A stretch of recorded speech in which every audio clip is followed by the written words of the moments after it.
partageant une nouvelle relation. Ici, on est au cœur du domaine skiable d'Orel. On est à 2350 mètres d'altitude. C'est là où on commence à skier.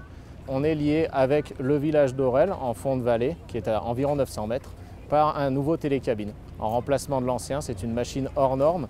C'est le télécabine débrayable le plus long d'Europe. On est à 5 km de ligne et avec des puissances de machinerie exceptionnelles. Une vitesse d'exploitation jusqu'à 7 mètres secondes et un débit de 2750 personnes-heure.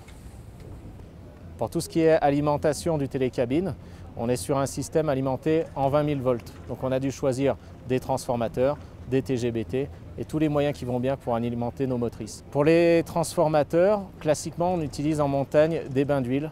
Mais on a voulu faire évoluer la chose vers quelque chose de plus sécuritaire et de plus écologique, c'est-à-dire plus sécuritaire avec des transformateurs secs, donc sans bain d'huile, donc pas de risque incendie et un rendement très élevé. Ce qui nous permet aussi, niveau écologie, de ne pas avoir de risque de dégazage d'huile dans la montagne.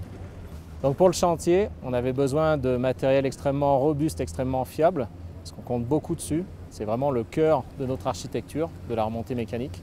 On s'est orienté vers du matériel Legrand pour les transformateurs haute tension secs, ainsi que tout l'appareillage basse tension des TGBT, et en passant par notre réseau VDI.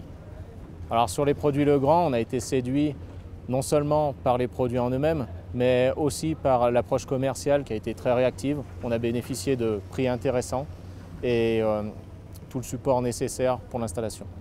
Donc il faut comprendre qu'ici on est sur un chantier exceptionnel, un chantier de haute altitude, puisqu'on a un deuxième tronçon qui est né. Maintenant on va pouvoir emmener nos clients du cœur du domaine à 2300 mètres vers la cime Caron à 3200 mètres d'altitude.